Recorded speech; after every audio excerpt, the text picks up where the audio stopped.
everybody. Welcome to another Link Couples Ministry. We're so glad that you've joined us today here at Bethany Church, the Transformation Church of New Jersey. This is our ministry for all married as well as engaged couples.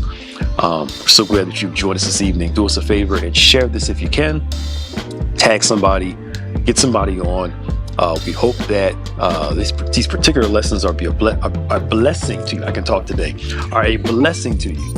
And we're praying and believing that what we're going to share this evening will be a great help to you. I'm Pastor Nick. This is my wife, Reverend Tiffany Smith. If you're watching this, you should know, we've been doing this for a while.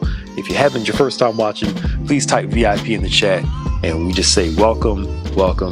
And we hope you can join us going forward. We can't wait to start meeting back again in person. Hopefully, as we get through the summer months in September, we will do so as we continue to hope to empower couples, especially during this time where mistrust is at an all-time high. And the echo chamber of social media and all that stuff continues to play a role in how we live. Anyway, let's get started. There's a scripture in the Song of Solomon, chapter 1, verse number 4, talks about being glad and rejoicing in you. Speaks of, will remember your love more than wine. Rightly do they love you. And we're going to talk about passion today, love, and another part of the translating this is rejoicing with the person too. So we're going to talk about love and passion. We'll see if we get through it. If not, we'll do part 2 next month. Love in the Greek, three different types, 3 different definitions. You can call them, it's actually a couple more, but we'll harp on 3 today: agape, phileo, eros. Agape, sacrificial love; phileo, friendly love; eros, love of passion. All right. Every marriage needs agape, phileo, eros.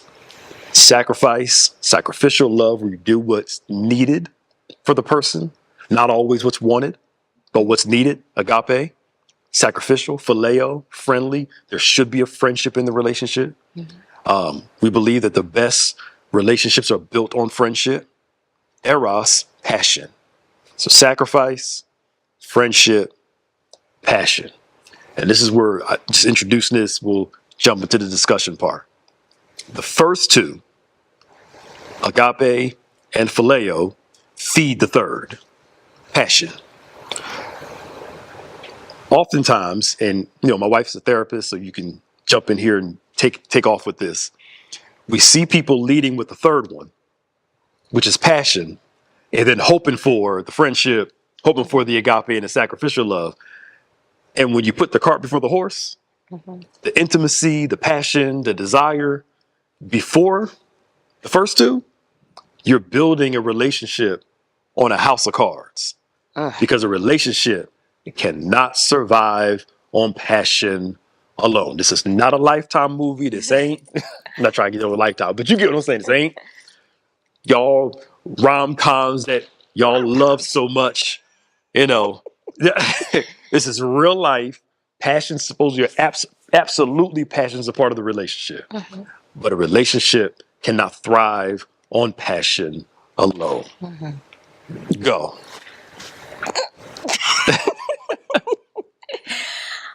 Okay, bear with me as I lay this out. Okay, well, I think that when I think about that segment of it, one of the things lately that I've been sharing with people is the importance of understanding attachment styles. Okay. And so when we're talking about those different types of relationships and how important it is to start with like friendship, friendship, I think, is where you practice what you know, right, about how to have healthy, secure attachment. So that's where you lay the foundation of communication. That's where you understand how to meet someone else's needs. That's when you start with affection towards someone, compromise, negotiating differences, taking different things that you value and merging it with someone. And I feel like if you jump to passion, how do you know? And that's a lot to kind of give of yourself to someone before And we're not even just talking about sex and stuff like that. We're just talking about openness to vulnerability and access to you in ways that needs to come with someone understanding you first. I think we give people access before they have proven that they deserve to have access. And that's where friendship comes in, right? The friendship is where you give the person, you start giving them permission to different doors with you. And when they show themselves to be trusted, then that ignites a flame, right, of passion. The passion comes after there is love and attachment. All right, I'll be quiet now. No, that's fine. That's fine. Oh, you actually keep going. So unpack that some more about that healthy connections and attachments. So you know how so we talked about this a little bit last week, but in Sound Mind panel, but how parents, I think that they play a significant role in attachment, right? But a lot of times we don't realize that other people influence us as we get older, and our parents are not the biggest influence, but the one role that they do play that is extremely significant is how you bond and attach, like how you find safety in relationships is largely connected to how you were raised.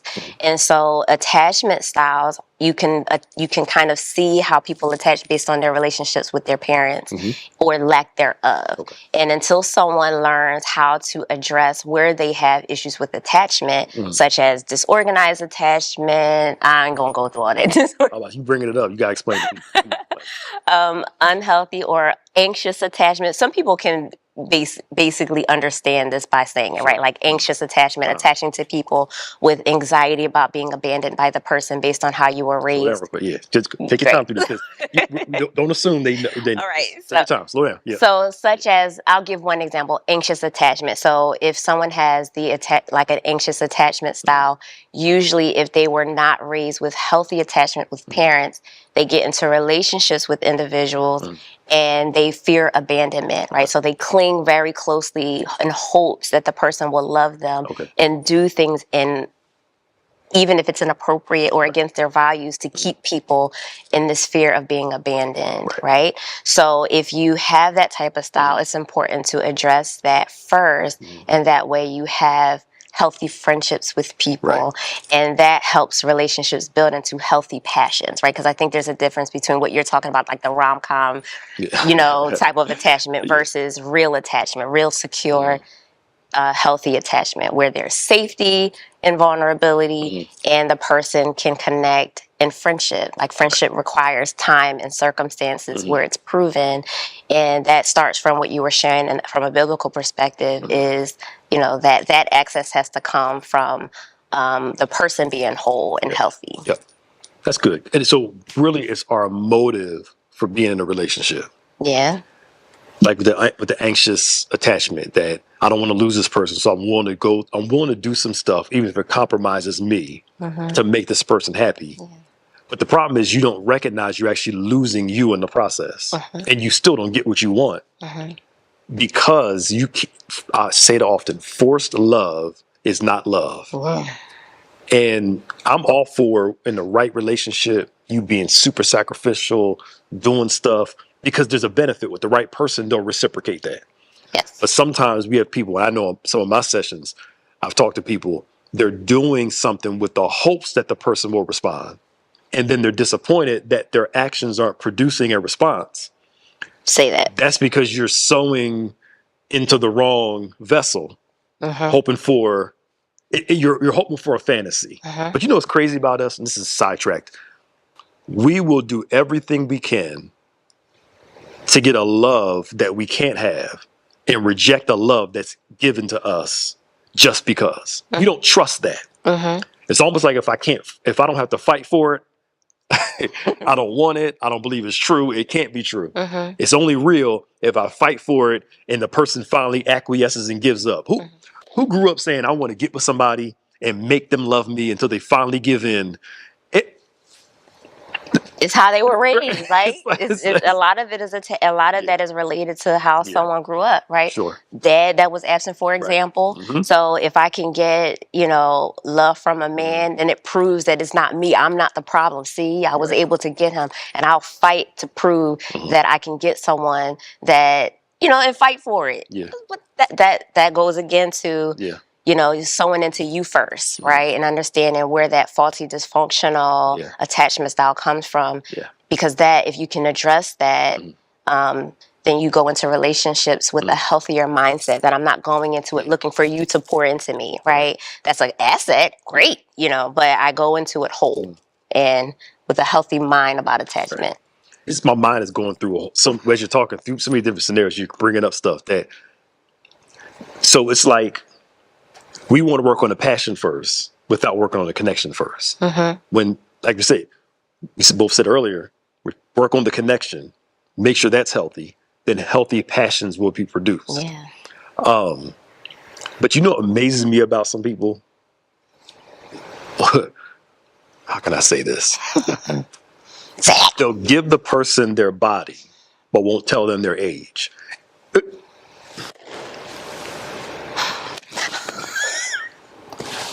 So, say it. Because it's easier sometimes for some people to give something up rather than watch this. They give something up to protect their inability to be vulnerable.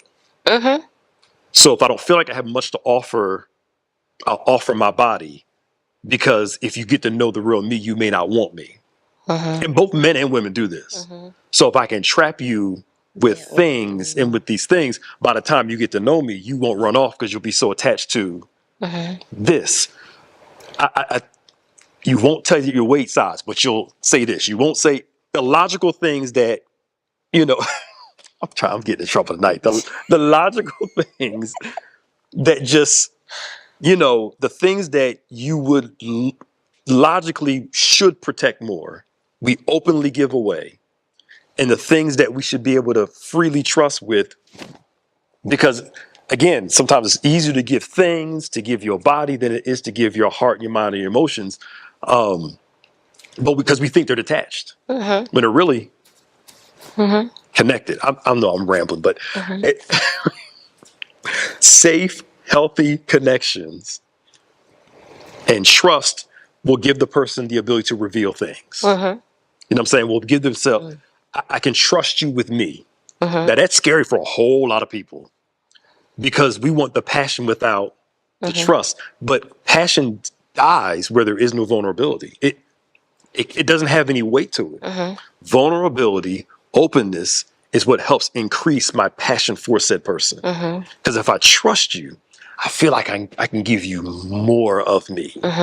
Your spouse wants to give you, there's some stuff about your spouse that if they trusted you, they would just hear, But there's that fear there. If I expose this, what are they going to think about me? What are they going to say about me?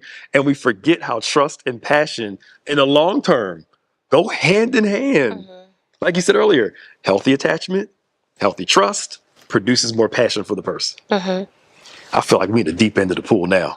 Yeah, because I'm sitting here thinking it through, how do we get there, right? The giving of what should be like the most precious part, like the combustion of all of those things in marriage is sex, right? Or intimacy. So when you do that first, that's supposed to be kind of like the culmination of all of the other things that you build. But when you lead with that in hopes to ensnare your person or to keep them, it just creates this kind of twisted admiration for the relationship and breeds toxicity sometimes, especially because I've done that with the hope that would create openness and vulnerability, but that's supposed to come first. There's a reason why there's an order for things. And this is not to shame anyone, right? Because, many of us have been there, but it's something that has to be corrected, so that the relationship stays and maintains a healthy, the health of the relationship is not just on passion, right? I think I shared with you, I was at the Sight and Sound, and there was an old 90-year-old couple kissing on each other and walking each other down the steps. They could barely walk. And I'm like, dang, goals, because clearly they're not where they used to be probably 50 years ago. But there's something else that's keeping them connected. And if you lead with just passion, you can't forget the friendship and the trust and the vulnerability that when I'm at my worst, when I'm at my best, this person is here. Yeah, I remember Bishop did a sermon series about this years ago. I can't remember the name of it off the top of my head right now. We can find it for you and link it and let you know what it was. But I know he was talking about putting the cart before the horse in relationships and putting the intimacy before the commitment part. Yeah. And how damaging that can be in a relationship. Because usually what you build the relationship on the beginning, You have to keep you got to keep doing that. Yeah. There are some people that I know, and you probably know too, they'll admit they should have got married. It was right for them to get married to the person, but they got married too early. But because of the passion, let's have them get married. And then they had to go through during marriage, which is a lot harder than when not being married. All the stuff they should have built before the marriage, they built after the marriage. Yeah. But the problem is when you do it after, the expectations are higher, the stakes are higher, and it's easier to do before you get married than after. So we got to work on the commitment and the connection, because the deeper the connection, the deeper the passion. And for marriage, like you said, the 90-year-olds, people older, you see them passionate towards each other. There's a vulnerability. There's a connection there. There's people doing the work. Notice I said doing the work. It's not always easy. Doing the work. Again, this is not some fantasy love story where we just happen to be just and fall right into it. You have to do the work. Those couples you see that are older like that, they've put in the time, the work, the effort. They've made some mistakes. They've forgiven each other. They had to work through some things because sometimes you can damage the connection, which damages the passion. Yeah. And those things are repairable depending on what you do, depending on what happened. I ain't talking about like abuse and stuff like that. Yeah. Ain't no, you punch somebody, ain't no recovery from, physical abuse and all that stuff. But build the deeper connection. And maybe in July we'll go through how to build a deeper connection. But today, this attachment thing is really sticking on and working on healthy attachments. Often, when I have marital counseling, I often ask them, why did y'all get married? That's usually my first question. Yep. Tell me why. And then usually the why identifies what their problems are. And I'm actually like, did y'all have premarital counseling? No, we just got married because we wanted to be with each other. I'm like, okay, let's work through what y'all should have did in the beginning and then work our way forward. Right. Yeah. And some people, they just didn't know. They just, you do what you know. So it's not to shame anybody. You do what you know. That's my point. That's my point about attachment, right? So like some people do what they know. And I can't tell you how many countless couples I have who you have issues because when they got together, you had one who was anxious and one who was avoidant, trying to, so you have one clinging to the person for dear life and the other who's dismissing the other person, trying to get away from them. And so, and then they get married with that type of mentality and attachment style.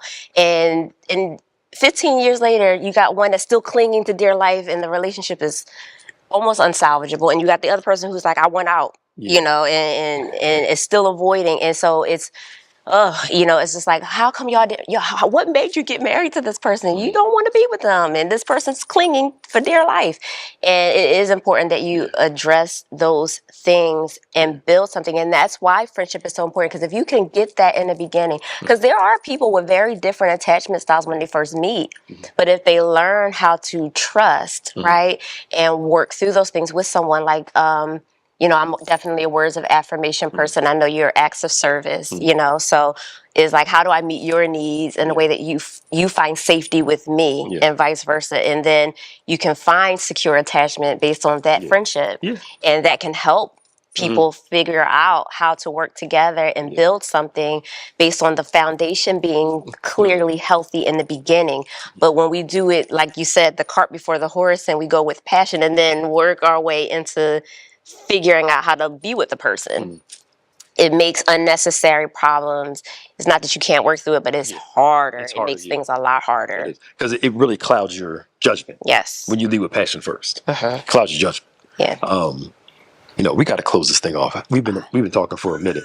But this attachment thing is important. And all of us need to look at our motive for attaching to people. Yeah. And how sometimes we attach ourselves to people with the hopes they can solve.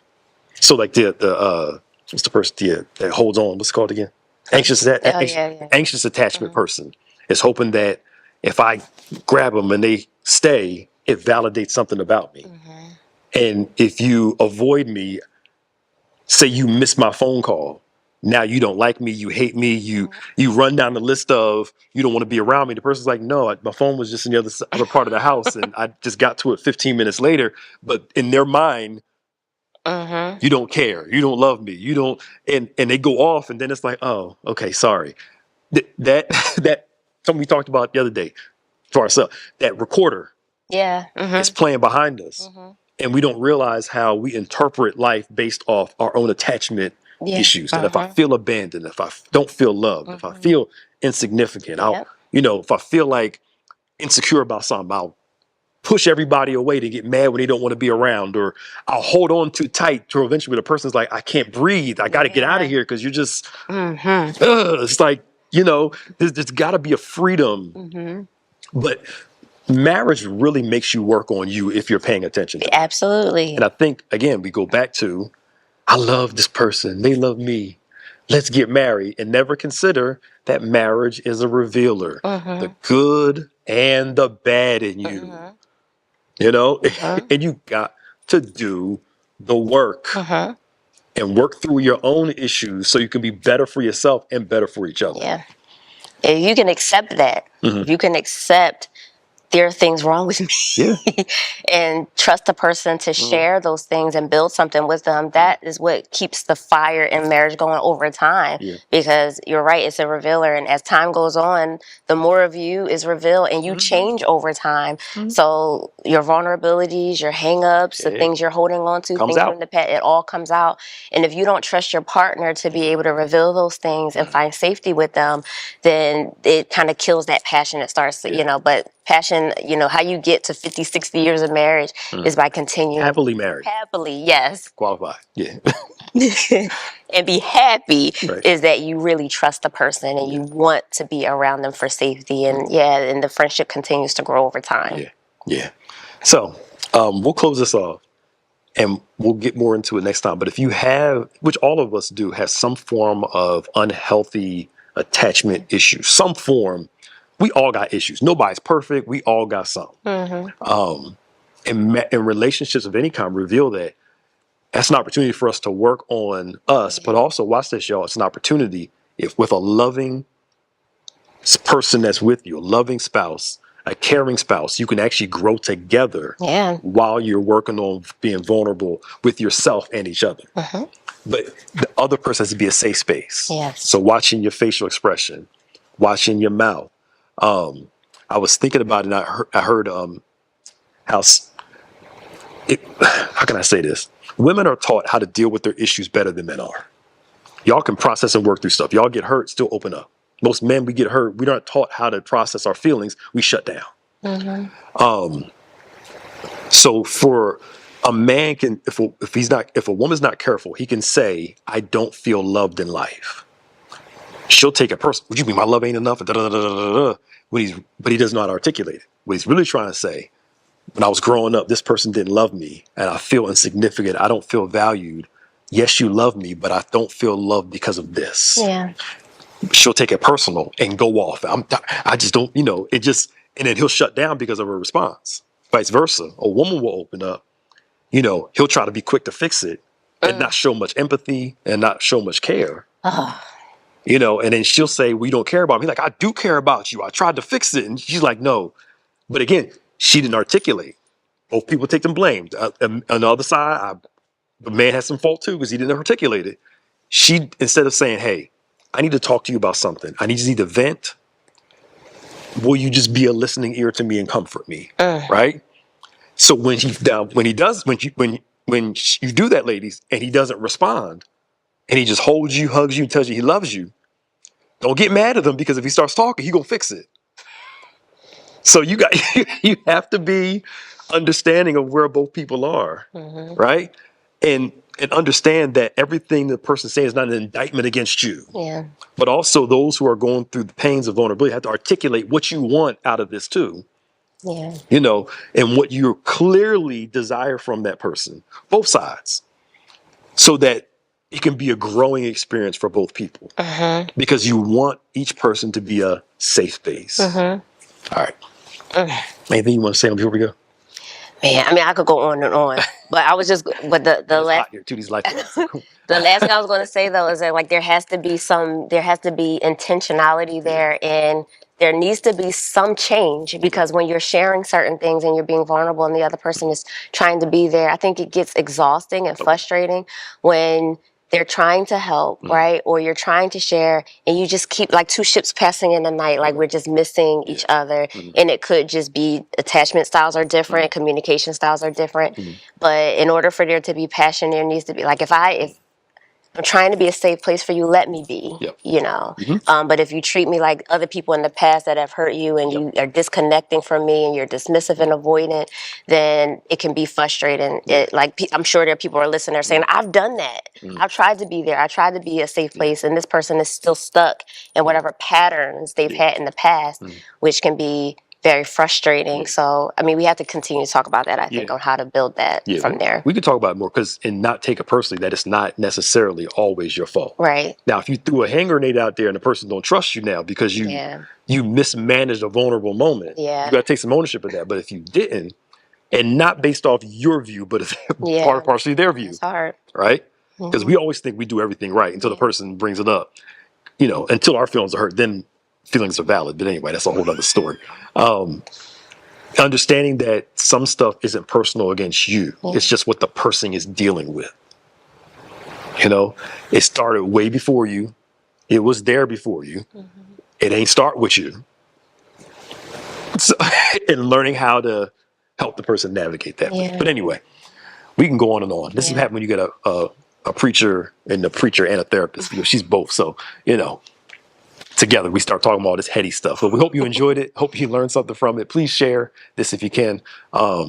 There is healing available for you as an individual. There's help that you can get. She also runs our Pathway Counseling Department here at the church. If you need marital counseling, life counseling, our Pathway business group, therapy group is available for you. What's the number they can call? 782 856. 856 782 6748. Say it again. 856 782 6748. There you go. This is how a healthy partnership works. I'm used to this. She's used to something else. We work it out. That wasn't the correct. Like, I correct the wrong air. It's just we work together. Plus, we're friends, so it's not offensive. No. You know what I'm saying? If I'm in her zone, I'll follow what she's. So you know what I'm saying? Anywho, thank y'all for joining on today, and she is going to start doing some videos. Oh my God. About some stuff through Pathway and stuff like that. So when you're married to me, you know, start doing stuff to help you with life. Don't forget to join us tomorrow for Bible study, 12 noon, as well as in the evening at 7 o'clock. And don't forget Sunday service. Again, we're so glad you joined us for another Link Couples Ministry. We'll see you all next month as we do part 2 of this about passion, vulnerability, and relationship. God bless y'all. See you later.